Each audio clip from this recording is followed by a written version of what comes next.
যদি সেটা না হয়, আমরা কমিশনের পক্ষ থেকে সিদ্ধান্ত নিয়েছি সেটা হচ্ছে যে কমিশন একাধিক বাস্তবায়ন প্রক্রিয়া সম্পর্কে প্রস্তাব দেবে। আপনাদের মনে আছে যে আমরা সর্বশেষ যখন মিলিত হই তখন আমাদের বিশেষজ্ঞ প্যানেল থেকে যে মতামত দেয়া হয়েছিল সেই মতামতগুলো আপনাদের সামনে আমরা উপস্থাপন করেছিলাম। এখানে একটি ত্রুটির কথা আমরা বিনয়ের সাথে স্বীকার করতে চাই। সেটা হচ্ছে, আমরা বলেছিলাম বিশেষজ্ঞদের সর্বসম্মত চূড়ান্ত অভিমত।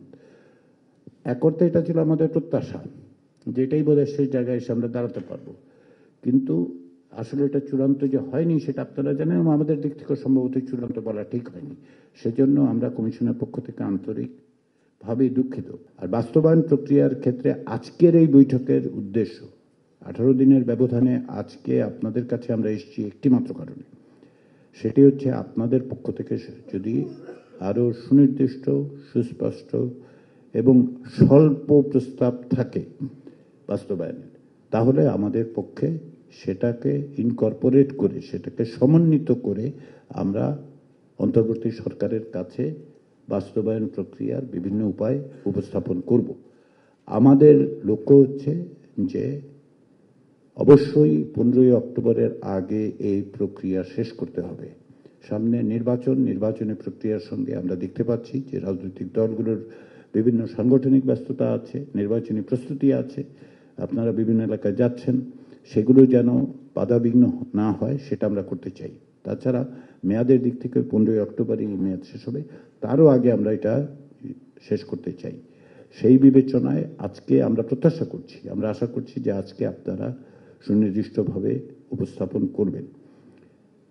এক্ষেত্রে একটু স্মরণ করিয়ে দিই, আপনারা প্রত্যেকটি রাজনৈতিক দল যার যার অবস্থান থেকে দলীয় অবস্থান আপনারা বলেছেন, আপনারা লিখিতভাবে দিয়েছেন, আলোচনা করেছেন। আমরা সব মিলে আগে যে 3 দিন বৈঠক করেছি সেক্ষেত্রেও আপনারা বলেছেন। ফলে আপনাদের প্রতি আমাদের আন্তরিক অনুরোধ হচ্ছে একটাই, দলীয় অবস্থানটা আমরা জানি, সকলেই জানি, পরস্পরও জানি। আপনার পাশে যিনি বসে আছেন, আপনার থেকে দূরে যিনি বসে আছেন তিনি জানেন।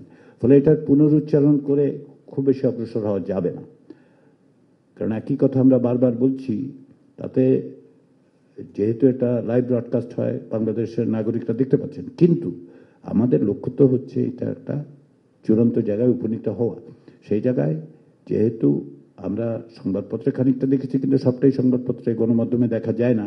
আমরা জানি যে আপনাদের মধ্যে আলোচনা হয়েছে, তার ভিত্তিতে আপনার যদি দলগত বিবেচনা বাইরে গিয়ে সম্মিলিতভাবে কোনো প্রস্তাব দিতে পারেন, সেটা নিয়ে আমরা আলাপ আলোচনা করব। এবং তারই প্রেক্ষাপটে আমরা আজকের পরে আমাদের লক্ষ্য হচ্ছে, যদি আজকে আবারও বলি 30টি রাজনৈতিক দল এখানে উপস্থিত, আপনারা যদি এক জায়গায় আসেন তাহলে আমরা আর বিশেষজ্ঞদের সাথে বসবই না, কিন্তু যদি প্রয়োজন হয় বিশেষজ্ঞদের সাথে আবার বসার, তাহলে সেটা আমরা বসবো। যে কারণে আমি বললাম যে চূড়ান্ত বলাটা সঠিক হয়নি আমাদের, তারপরেও কিছু মতামতদের আছে। সবশেষে যেটা আমি স্মরণ করিয়ে দিতে চাই, যেটা আপনাদের আমার স্মরণ করিয়ে দেওয়াটা প্রয়োজন নেই, তারপরে আমি স্মরণ করিয়ে দিতে চাই, সেটা হচ্ছে আমরা সকলে এখানে উপস্থিত হয়েছি একটা ব্যাপক গণ অভ্যুত্থানের মধ্য দিয়ে। বাংলাদেশের মানুষ তাদের প্রাণ দিয়ে, তাদের রক্ত দিয়ে আমাদের একটা দায়িত্ব দিয়েছেন। আপনাদেরকে দায়িত্বটা দিয়েছেন আমাদেরকে, আপনারা তার অংশীদার। আপনাদের কর্মীরা জেল, জুলুম, অত্যাচার, নিপীড়ন সহ্য করেছে 16 বছর। আপনাদের কর্মীরা প্রাণ দিয়েছেন, নাগরিকরা প্রাণ দিয়েছেন। তাদের একটা স্বপ্ন আছে, একটা জবাবদিহিমূলক রাষ্ট্র যেখানে আমরা সকলে আমাদের নাগরিকের অধিকার সুরক্ষিত হবে। সেই রকম একটি রাষ্ট্রের জায়গায় যাওয়ার জন্য যে সংস্কার, সেই দায়িত্ব আপনাদের উপর অর্পিত হয়েছে, আমাদের উপর অর্পিত হয়েছে। এ কেবল দায়িত্ব নয়, এটা আমাদের দায়।